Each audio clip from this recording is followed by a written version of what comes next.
Oi, bom dia.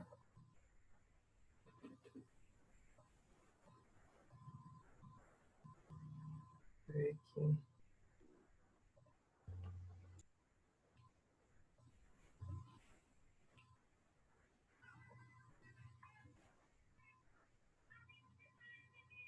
Pessoal, dá para escutar? Hoje eu vim de xadrez. Bom dia, Júlia. Bom dia, Júlia Vitoriano. E aí? Vocês estão escutando aí? Saudade das músicas das festas juninas.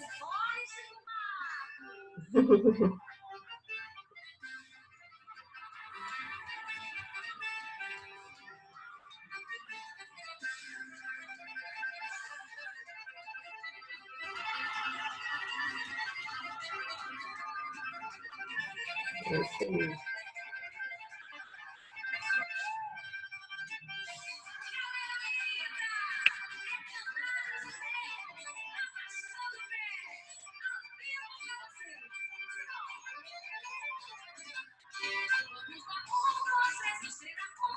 Pois é, então é isso.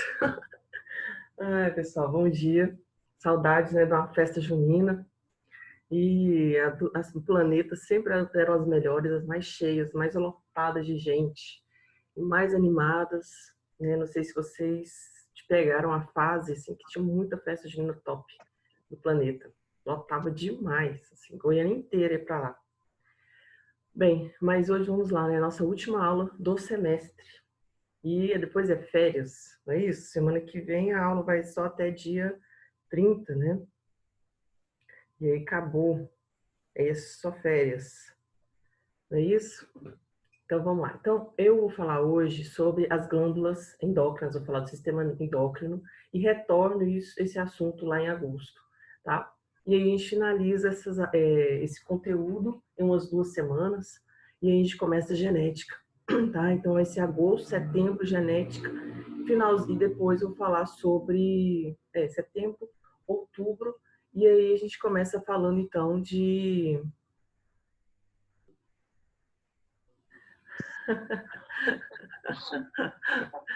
obrigada. Júlia, fala obrigada, tá? Que incrível.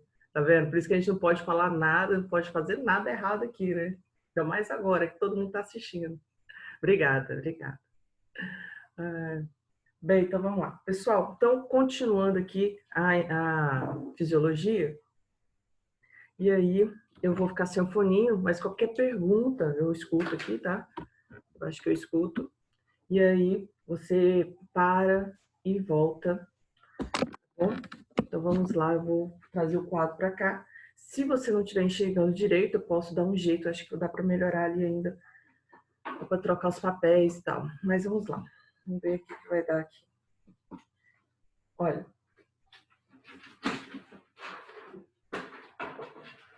não está vendo aí? Olha, isso aí, então a gente vai falar do sistema endócrino, glândulas endócrinas. Aí o que você tem que entender de glândulas endócrinas? Glândulas endócrinas são glândulas que produzem hormônios.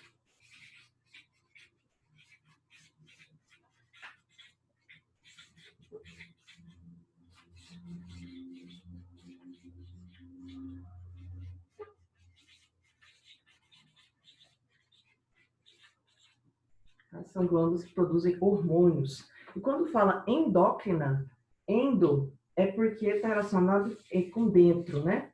Só que esse dentro tem a ver mesmo com os vasos sanguíneos. Porque essas glândulas elas vão produzir hormônios e esses hormônios vão estar sempre caindo na corrente sanguínea para atingir células-alvo. Tá? Então, olha, presta atenção, vai ter aqui, ó, a, tem as células-alvo. Essas células-alvo são as células que vão receber, que apresentam receptores para um determinado hormônio. aí na membrana plasmática, né? Então, ele recebe esse hormônio, ele reconhece esse hormônio e esse hormônio atua nessa célula, tá? Então, células-alvo, elas apresentam receptores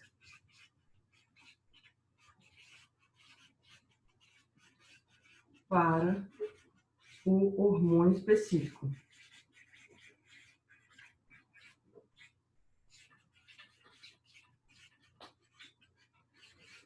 Certo? Então, eu quero que você, então, recapitulando aqui.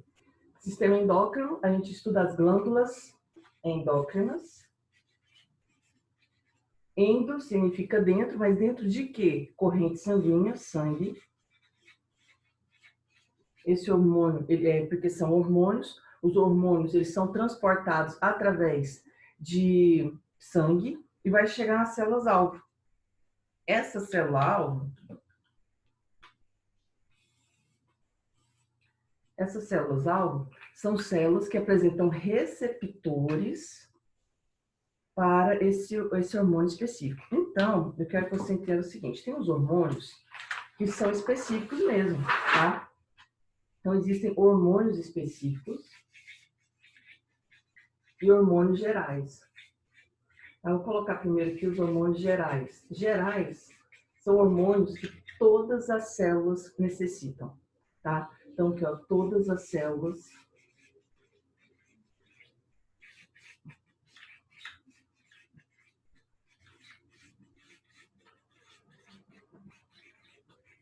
Aí, quais são as células, quais são esses hormônios? Então, um exemplo que eu vou te dar é a insulina. Insulina. Olha, a insulina é um hormônio muito importante, porque é o seguinte, por exemplo, tem a célula, aqui, eu vou colocar aqui, célula. A célula, ela vai apresentar, todas as células apresentam na membrana plasmática um receptor para insulina. Aí a insulina, o hormônio está circulante lá na corrente sanguínea.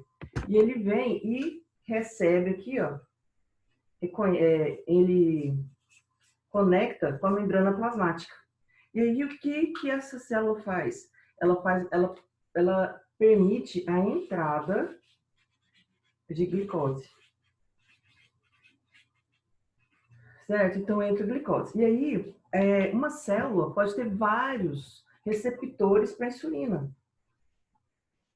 Ok? Então tem os receptores da insulina, a insulina vai entrando em contato aqui, vai reconhecer, a célula reconhece essa insulina e aí permite a entrada da glicose. Aí, então vai entrando glicose. Aí eu quero que você entenda, todas as células necessitam de glicose. Então, se todas as células necessitam de glicose, todas as células necessitam de insulina. E aí, cada receptor vai entrando mais glicose. Aí eu já vou explicar aqui de quebra, rapidamente, apesar que eu vou aprofundar esse assunto quando a gente falar de pâncreas, tá? Porque é o pâncreas que produz a insulina. O que acontece? Tem o diabetes, tem o diabetes, eu estou falando de diabetes melito, tá? Diabetes melito é o diabetes relacionado à falta ou alguma relação com a insulina, que eu vou te falar com você. Por exemplo, diabetes tipo 1. Tipo 1, a pessoa não produz insulina.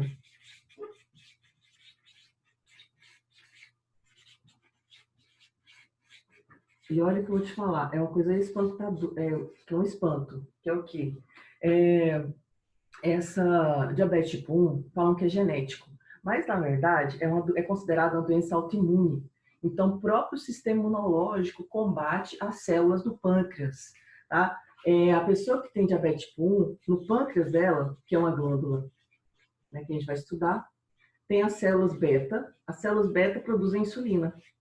Só que, no caso da pessoa que tem diabetes tipo 1, o sistema imunológico dessa pessoa combateu as células beta. Então, a pessoa não tem células beta. Se não tem células beta, não tem produção de insulina. Se não tem insulina, não tem entrada de glicose.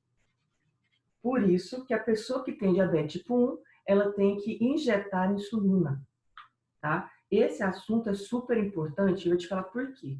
Porque, além de ser importante para você saber, diferente de diabetes tipo 1, tipo 2, saber por que que tem essa questão da insulina, essa questão da glicose, atualmente é um assunto muito importante, porque é aquela palavra que falam agora, que são comorbidade, né? Pessoa que tem problemas, alguns problemas de saúde, que se pegar o coronavírus pode ser fatal, tá? Então, é o quê? Pessoas que têm diabetes, pessoa que tem pressão alta, pessoa que tem obesidade, né? Então, essas coisas, essas situações aí do metabolismo, é necessário você saber. Essas doenças, principalmente essa que é a diabetes, tá? Depois eu vou fazer alguns vídeos, eu vou postar esses vídeos aí no meu Instagram mesmo. Vou explicar algumas coisas aí durante as férias, tá? Então, diabetes tipo 1 não produz a insulina. A pessoa tem que inserir a insulina, então ela tem que injetar a insulina. Tem dois tipos de insulina. Tem insulina rápida e tem insulina que ela é de efeito longo. A insulina rápida é aquela insulina que a pessoa vai tomar o café da manhã, ela toma insulina. Ela vai lanchar, toma insulina. Ela vai almoçar, toma insulina. Então, toda vez que ela vai comer, ela toma insulina. E tem a insulina que é de período longo no corpo, que ela pode tomar, dependendo do diabetes, pode tomar uma vez por dia ou uma vez por semana. E tem outros tipos de tratamento hoje, tá? Tem o tratamento de colocar um dispositivo e a pessoa, ela vai ter um dispositivo e esse dispositivo vai colocando insulina no corpo dessa pessoa, como se fosse um pâncreas, tá? Como se fosse uma parte do pâncreas, certo? As células beta do pâncreas, tá? Aí fizeram uma pergunta aqui, a Isabela perguntou como que acontece o caso de quem desenvolve diabetes durante a gravidez? Eu te explico. Primeiro, eu vou te explicar o tipo 2, aí você vai entender, tá? Primeiro, aqui eu vou abaixar aqui, só para aproveitar esse pedacinho de papel. Olha, então, Helene, diabetes tipo 1 não produz insulina. E o diabetes tipo 2? Aí esse é o grande problema.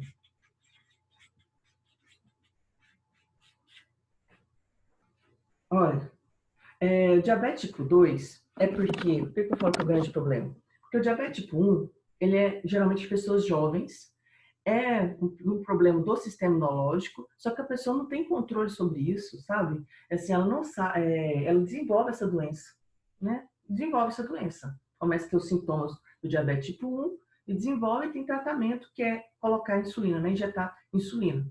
Agora, o diabetes tipo 2, o grande problema é assim, é que a pessoa, ela geralmente, quem tem diabetes tipo 2 é uma pessoa mais velha, tá? E ela produz a insulina.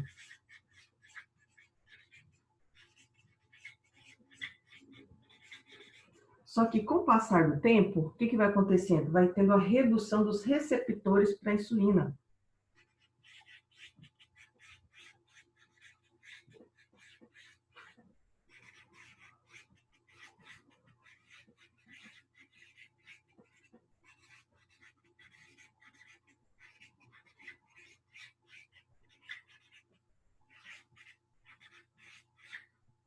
Vamos ver se você vai entender aqui. Olha, então, qual a diferença? Diabetes tipo 1 não tem a insulina. Diabetes tipo 2 tem a insulina, mas não apresenta esses receptores aqui, ó. Esses receptores aqui em vermelho, eles são reduzidos. Então, se eles são reduzidos na célula, não vai entrar glicose de forma eficiente, porque esses receptores vão sendo reduzida a quantidade deles, tá? Então, eu quero que você entenda o seguinte, por que que isso acontece? Diabetes tipo 2 tem a redução desses receptores para a insulina. Porque a pessoa passou um tempo, muitos anos da vida, com vida sedentária, se alimentando mal, bebida alcoólica, drogas, comendo muito mal, né? Então, tem hábitos que vão desenvolvendo durante a vida. Obesidade, né? Pessoa que engorda muito. Aí, o que acontece? Quando a Isabela Carla perguntou aqui, ó, como que acontece o caso de quem desenvolve diabetes durante a gravidez? Diabetes durante a gravidez é porque a pessoa, quando ela está grávida, é uma complicação, né? Não é uma coisa fácil. todo mundo acha muito bonito, né? Gravidez durante a gravidez. Acho muito bonito. Mas se você fizer um estudo e ver como que funciona a gravidez, é uma coisa, um horror que eu falo assim, a mulher ela corre um risco de vida, né? Porque o corpo dela está acostumado com uma quantidade X de sangue, uma quantidade X de gordura, né? De peso. Então ela tem uma adaptação. Aí quando ela fica grávida, tem mulheres que engordam muito, tem mulheres que aumentam muito a pressão arterial por conta dessa alteração no corpo. E essa alteração faz com que tenha redução dos receptores para a insulina, né? E aí, por isso que a pessoa pode ter diabetes gestacional, que é um perigo, né? Porque isso pode continuar, mas se a pessoa fizer dieta, voltar a baixar o peso, voltar a ter bons hábitos, é possível dela não ter dela voltar a ser normal, não ter o diabetes mais gestacional. Mas entenda, o diabetes gestacional é porque a mulher, primeiro, aumentou muito o peso. O ideal são 9 quilos, é 1 quilo por mês, né? Isso depende muito também do peso da mulher. Qual que é o peso que essa mulher já estava? Se a mulher já estiver acima do peso e engravidar, ela não pode aumentar muito o peso, né? 4 quilos, 5, 3 quilos, 4 quilos, se ela estiver já acima do peso. Agora, se ela estiver muito magra, ela pode, muito magra não, se ela estiver já no peso ideal, normal, tem que engordar 9 quilos ou até 12 quilos, tá? Então, tem mulheres que aumentam mais de 20 quilos. Isso aí vai prejudicar o corpo, vai diminuir os receptores de insulina. Isso aí gera o grande problema do diabetes gestacional. E ainda com peso mais elevado, né, ela também aumenta a pressão arterial e ela pode ter problemas na hora do parto. Ela pode ter algum AVC na hora do parto, entendeu?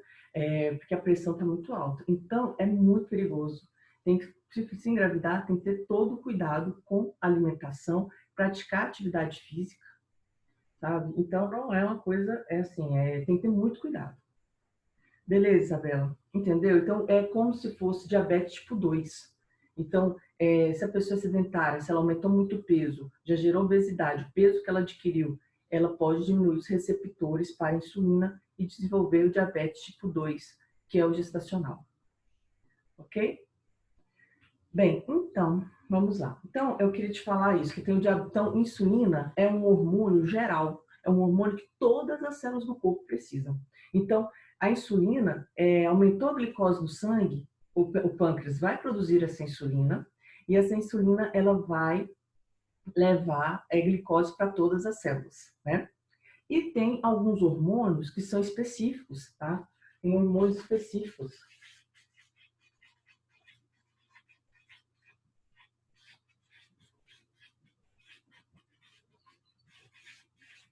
Um exemplo de hormônio específico, quando eu falo específico, é porque ele atua em um tipo de célula-alvo.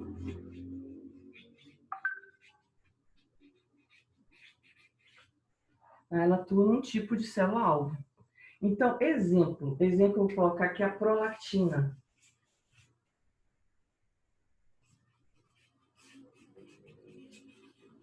Prolactina é um hormônio produzido na hipófise, tá? Na hipófise, que é uma glândula que fica acima aqui fica aqui mais ou menos nessa região, acima do céu da boca, tá? E ela é produzida então pela hipófise. E a hipófise, ela é dividida em duas partes, adenihipófise e neurohipófise, e ela é produzida na adenohipófise, que é a parte que vem primeiro na hipófise, tá? Pode perguntar.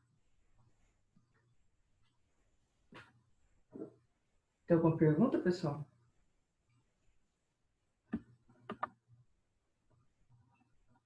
Pode falar.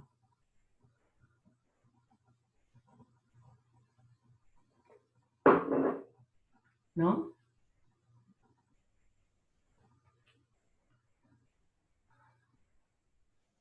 Tem uma pergunta aqui no chat, deixa eu só responder. Quem tem parentes diabéticos, como pai, avós, pode ter uma predisposição genética para o desenvolvimento da diabetes? Depende. Isabela, se for diabetes tipo 1, sim. Tá? Se diabetes tipo 1, a pessoa fala que é genético, e você pode reparar que tem várias pessoas na mesma família com diabetes tipo 1. Tá? Só que assim, fala que é genético, mas não tem prova ainda que é genético, porque é uma doença autoimune.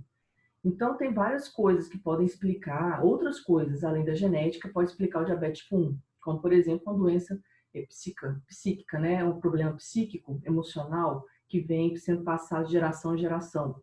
É, isso não é uma questão de genética, né? É uma questão aprendida, como que a pessoa funciona, né? Se tem um padrão depressivo, sabe? Então, tem isso. Pode desenvolver diabetes tipo 1.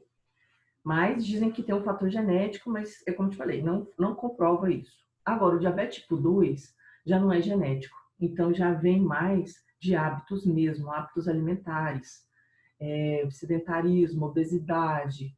Então, não é um padrão genético, também é um padrão de costumes.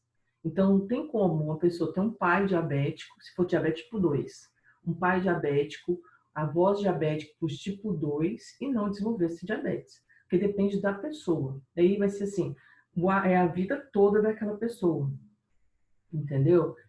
Porque o diabetes tipo 2, geralmente desenvolve em pessoas mais velhas, porque a pessoa ela passou 20, 30 anos se alimentando mal, tendo sedentarismo, tendo obesidade, e aí, mas no final que ela começa a desenvolver, né? Mas eu falo assim, mais no final, sei lá, depois dos 60 anos, quando ela entra na terceira idade, que ela começa então a desenvolver esse tipo de diabetes, entendeu? Então, é isso. Então, diabetes tipo 1 pode desenvolver, assim, né?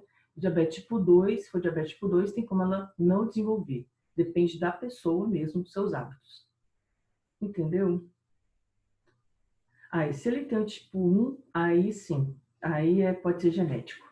Aí, só que acontece, todas as doenças genéticas, ou até mesmo autoimunes, vai depender muito também, são 15% para desenvolver. Então, por exemplo, se a pessoa tem a predisposição genética do diabetes tipo 1, como eu te falei, aí você tem que reduzir, tem que fazer um controle da sua glicose, sabe? E reduzir também carboidratos, eu falo carboidratos ruins, ruins que eu falo que tem muito açúcar, açúcar mesmo, né? Não é o carboidrato normal. Por exemplo, carboidrato, né? Você comer um pão integral é carboidrato, mas não é um carboidrato ruim porque está cheio, tem também muitas fibras. E esse tipo de carboidrato é um carboidrato que demora a ser quebrado, demora a ser absorvido, demora. Então ele é melhor, ele vai evitar que você tenha picos altos de insulina. Agora, sobrecarrega menos o pâncreas. Agora, se você come muito doce, né? Doce, por exemplo, sei lá, doce de leite, muito chocolate, chocolate que vamos supor, que é ao leite, que tem muito açúcar. Então, se você for comendo muito açúcar, você sobrecarrega o pâncreas e começa a produzir uma grande quantidade de insulina. Isso aí pode se tiver esse fator genético, que, como eu te falei, não comprovam que é um fator genético, mas se for mesmo um fator genético, você atinge lá, você passa os seus 15%, né?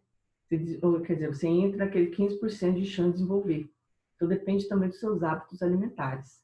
E não pode ser sedentário, tem que fazer atividade física. Tem que fazer, na verdade, tudo para ser saudável. Né? E uma pessoa que tem diabetes tipo 1 não quer dizer que ela não seja saudável, porque se ela fizer o controle, e também diabetes tipo 2, se ela fizer um controle da alimentação, fazer atividade física e fazer o controle lá da insulina, né? Da glicose no corpo dela, ela é uma pessoa normal, saudável e não vai morrer de diabetes. Antigamente as pessoas morriam de diabetes porque elas não sabiam, não tinha esse tratamento com insulina e, vamos supor, a pessoa tomava, por exemplo, tomava um caldo de cana. A pessoa tem diabetes tipo 1, toma um caldo de cana, pode morrer, pode entrar em coma e morrer, porque não consegue, a glicose ela fica em grande quantidade no sangue e não vai para a célula. Isso pode matar uma pessoa, tá? Então, eu espero que você tenha entendido. Na verdade, os dois tipos, tipo 1 e tipo 2, depende muito dos hábitos alimentares, né? Dos hábitos da vida. Beleza? Olha, então, continuando, entendeu, Isabela? Ok. Entendi, professora. Beleza, beleza, então. Então, vamos lá. Então, continuando. Então, aí eu dei o exemplo aqui da prolactina. Prolactina, ela é produzida na hipófise. Na adenipófise, que é a primeira parte da hipófise, tá? Ela é dividida em adenipófise e neurohipófise. A adenipófise produz 6 hormônios, um desses hormônios é a prolactina. E por que eu estou falando que ele é específico?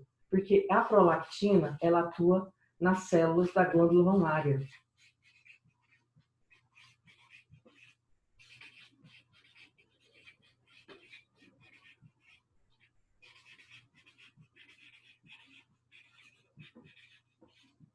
Então, você imagina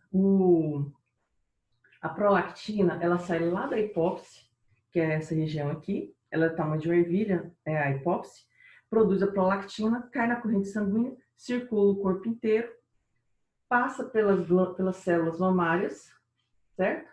E aí as células mamárias começam a produzir leite.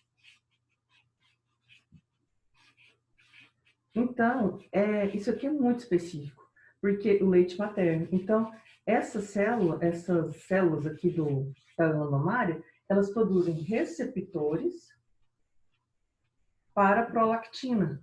Então, a prolactina vem, entra em contato aqui, tá? E estimula a célula a produção do leite materno. Então, a mulher, ela só vai produzir leite materno se ela tiver com a prolactina alta.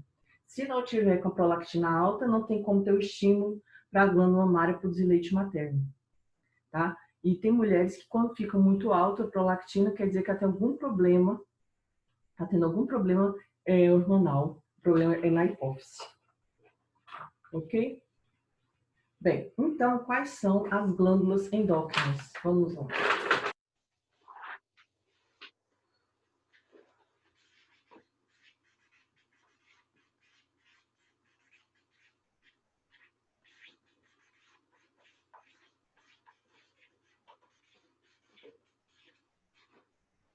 Olha, gente, as glândulas endócrinas, a gente começa lá na hipófise.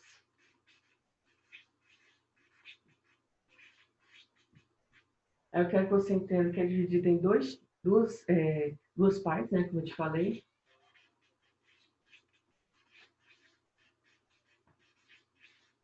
Tem a adenipófise e a neurohipófise.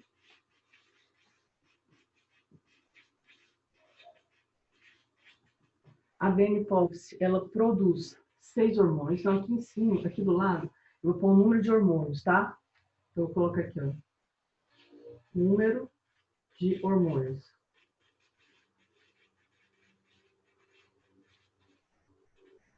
Então, produz 6 hormônios. E a neurohipófise, ela armazena 2 hormônios. Esses 2 hormônios aqui é o ADH, é o hormônio antidiurético e a ocitocina, produzidos pelo hipotálamo, né? Que a gente falou isso já no sistema nervoso. Então, é armazenado na neurohipófise. Aí, além da hipófise, nós temos tireoide.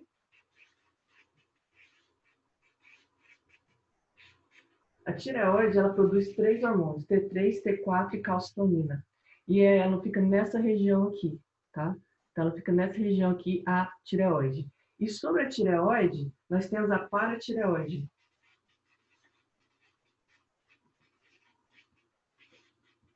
E a paratireoide, ela produz um hormônio que é o paratormônio.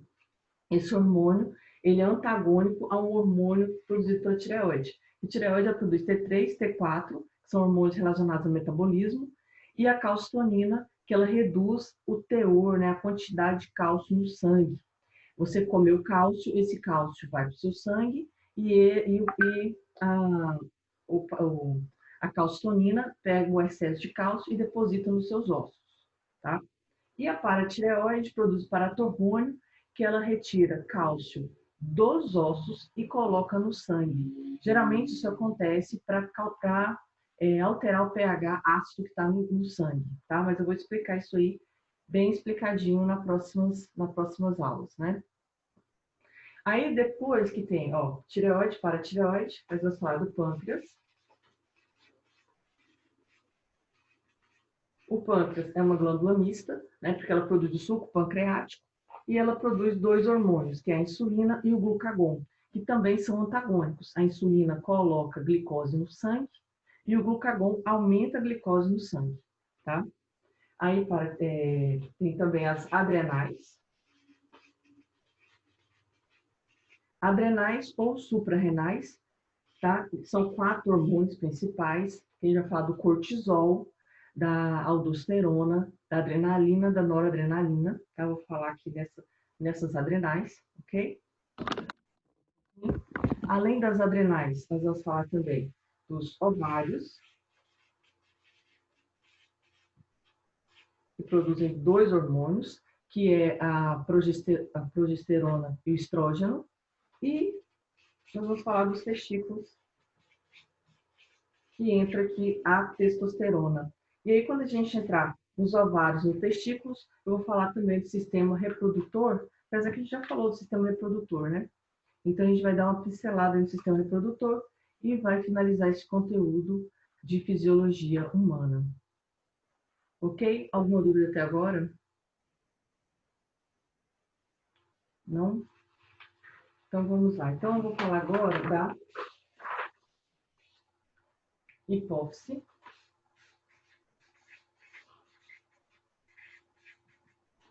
A hipófise, ela é considerada, tá? Ela é considerada a célula, a glândula mestra, tá? Então, é considerada a glândula mestra.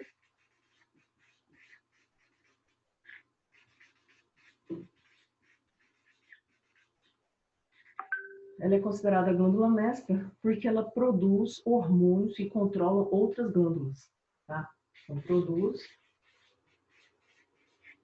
hormônios que controlam outras glândulas.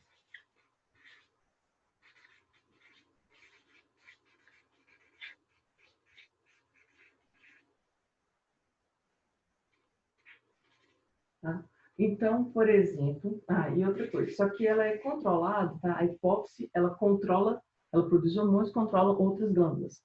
Só que a hipófise, ela é controlada pelo hipotálamo.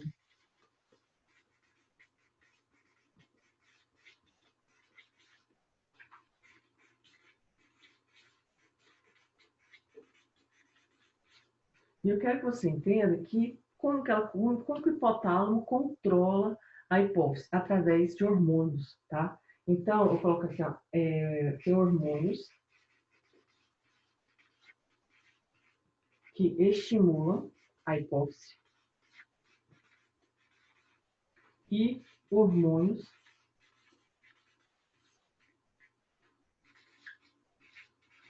então, tem hormônios que estimulam e hormônios que inibem.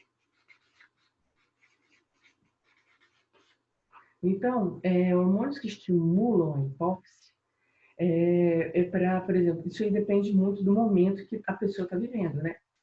Por exemplo, se a mulher estiver grávida, vai ter que estimular a hipófise a produzir prolactina. Se a mulher não está grávida, ele vai produzir hormônios que inibem a hipófise a produzir prolactina. Então, isso tudo depende do que a pessoa está vivendo, né? O que está acontecendo com o organismo dela. E aí, ele vai estimular ou vai inibir a hipófise, ok? Agora, quais são os hormônios? Quais são os 6 hormônios da hipófise? Não, antes de falar da hipófise, da hipófise, então eu quero que você entenda que a hipófise ela é dividida em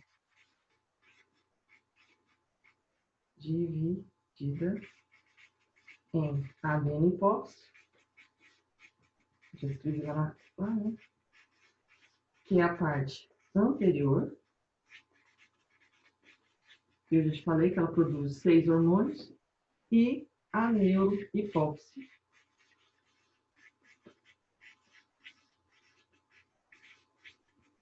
que é a posterior. Ok? Então, essas são as regiões da hipófise. E aí, eu vou só escrever aqui agora quais são os hormônios da adenohipófise.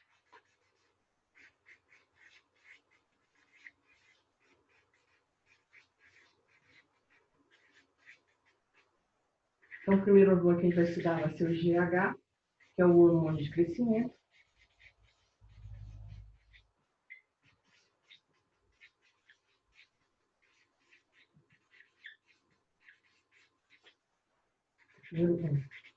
Esse hormônio, ele é chamado também de somatotrofina ou somatotrófico, tá?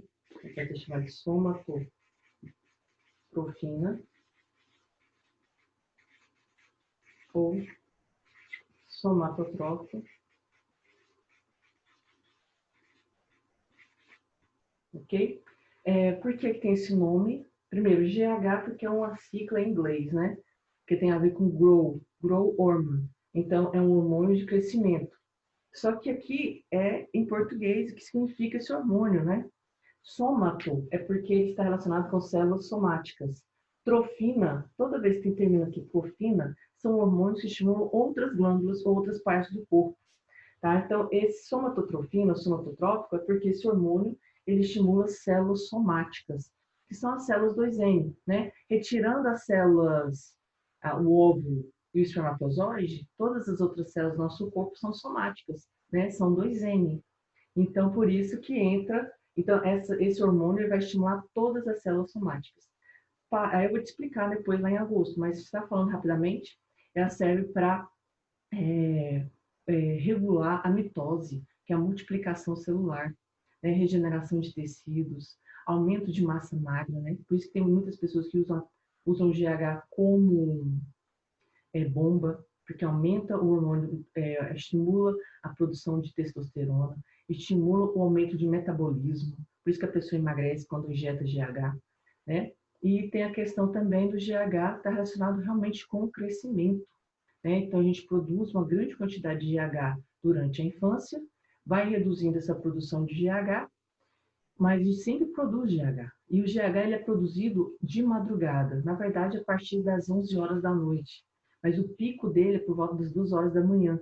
Então, por isso que falam, não sei se sua mãe já falou isso, quando você era criança, falou, menina, vai dormir para você crescer. Isso é real. E outra coisa, o estímulo desse hormônio tem que ser no escuro. Então, a pessoa tem que dormir no escuro. Se ela dormir no claro, ela produz menos GH. Se ela dormir muito tarde, ela produz menos GH. Né? Então, e por isso que, não sei se você já sentiu também a dor do crescimento, né? E tem pessoas que falam assim, eu sonho levando um susto. Aí fala, você está crescendo. Isso tem a ver com a produção de GH, que é durante a noite, durante o sono. Ok? Bem, aí, além do GH, nós temos também a prolactina, né, que eu falei para vocês, que estimula a glândula mamária a produzir leite materno. Tem o hormônio chamado adrenocorticotrófico, o hormônio adrenocorticotrófico, a estimula as adrenais. Tem o hormônio tireotrofina ou tireotrófico, que estimula a tireoide. Tem também o FSH, que é o hormônio folicoestimulante, e o LH, que é o hormônio luteinizante. Pessoal, falta menos de 1 minuto para acabar a aula.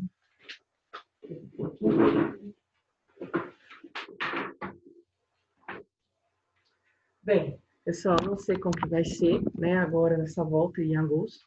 Vocês viram lá em São Paulo, falaram que a aula presencial vai voltar em setembro, mas não sei como vai ser. Falam muito em voltar em agosto, aula presencial, com várias restrições. E, então, eu aguardo vocês, descansem.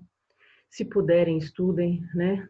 Tenham foco, não desistam, ok? É um momento único que nós estamos vivendo, mas a gente tem que aguentar, tem que dar conta, tá? Então, ótima semana.